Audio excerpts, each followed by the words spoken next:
Mu lukiiko lw'akabondo k'ababaka ba paalamenti olutudde Entebbe olwaleero, ababaka ba NRM bassizza kimu okuwagira embalirira y'eggwanga ey'omwaka gwebyensimbi 2026-2027. Eno Pulezidenti Museveni era nga ye ssentebe wa NRM gy'asinzidde n'alambika ku nsonga enkulu gavumenti z'egenda okuteekako essira mu mbalirira eno naddala okuvujjirira enteekateeka ez'okutegeka empaka za AFCON. The young people like football. And when this AFCON comes, it will bring a lot of people here. We may earn more money from people who come than the money we are spending on AFCON. So that must be funded. Agamba nti tekinologiya n'obuyiiya mu bya saayansi gavumenti yakubisaamu ensimbi naddala okuyita mu kampuni ya Kira Motors enteekateeka ezongerako omutindo ku mmwanyi n'okuvumbula eddagala n'ebirala. People have ordered vehicles. They want them now. Our people drove Kira Motors from here up to South Africa and came back. Oh, it has become a hot potato. We can't let down ourselves. Pulezidenti akakasizza nti bagenda kussaawo ensimbi okulirira abantu b'etteeso la Ngona Acholi bazzeewo ente ze baafiirwa mu lutalo. When we were in the north and the east and the north central Lango, I agreed with the people about what they call restocking, they call it compensation. But really it is restocking. The people accepted my view, which was, instead of giving money to lawyers who are stealing the money, why don't you give cows or money to families? Ayogedde ne ku nsonga ey'okwongeza omusaala gw'abakozi ba gavumenti. I've been persuading them many times, you wait. But now it is becoming a problem now. So this time, even this time, I wanted to say Mlindeko, but many of my people said no, it will destabilize the country. So I said, okay, katugende, let's move. Katonda jari. Alina essuubi nti byonna bijja kusoboka kuba ebintu ebimu tebyetaaga nsimbi buli mwaka nga ssente za kuteekebwamu omulundi gumu nga AFCON. I want you to be aware that we have to be very strict. The good thing is that some of these are one time off. AFCON one time off.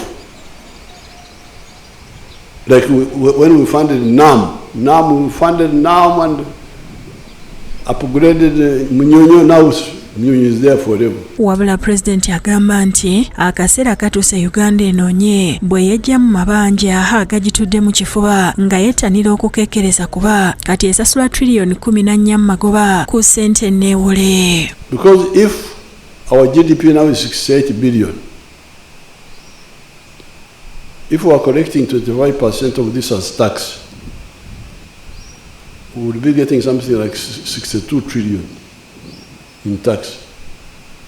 And if we are not paying the debt of 32 trillion, we would actually have a surplus. You can calculate the mathematics. Oluvudde Entebbe, nampala wa gavumenti Den Samson Obuwa n'annyonnyola ku bituukiddwako. Support the budget priorities of financial year 2026-2027 covering peace, roads, electricity, railway, AFCON 2027, scientific innovation. Ye Minisita omubeezi ow'ebyensimbi Henry Musaasize ategeeza nti kati embalirira y'eggwanga etuuse ku trillion 84 n'obuwumbi 208 ng'ensimbi ezigenda okuva mu musolo ziri trillion 44.5. Kino kitegeeza nti embalirira yeeyongeddeko trillion ezisoba mu 11 bw'ogeraageranya n'embalirira y'omwaka gw'ebyensimbi guno eri mu trillion 72 n'obuwumbi 376. Out of which the tax revenue is 44.5 trillion. Omusaala gw'abasomesa ba primary nagwo gugenda kwongezebwa kwogatta n'abasomesa aba arts nga bakuweebwa ebitundu 2.5 ku buli 100 buli mwaka okutuusa lwe banenkanankana n'aba science. We will be providing 25% until when we get to the level where other science teachers are.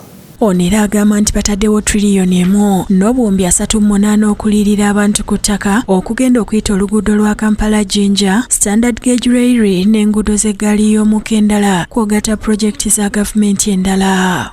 We are going to provide an amount of 1.38 trillion, and this will cater for the counterpart funding for projects under Kampala Jinja Express Highway, the standard gauge railway, the meter gauge railway, electricity for industrial parks, and other infrastructure required. Kw'okumaliriza enguudo eziri mu kukolebwa n'okuddaabirizibwa bataddewo obuwumbi 918. For completion of the ongoing road projects and national road maintenance and Duka rehabilitation, 918 billion.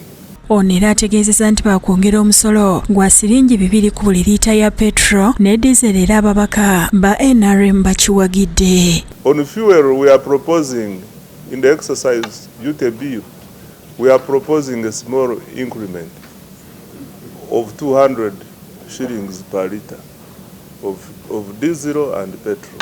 Mu kiseera kino gavumenti ewooza omusolo gwa nnusu 1,550 ku buli liita y'amafuta nga singa paalamenti ekkiriza ekiteeso kino omusolo gwakudda ku 1,750. Gavumenti era esazeewo nti abantu abafuna omusaala ogukka wansi w'emitwalo 33.5 si baakusasula musolo gwa pay as you earn. The lowest category has been 235. That is where we have been starting from. It is for your sovereignty and my sovereignty and the sovereignty of the people of Uganda, as envisaged under Article 1, Sub-Article 1 of the Constitution of the Republic of Uganda. Fred Kajubi yakusakidde eggulire lino ku Bukedde TV.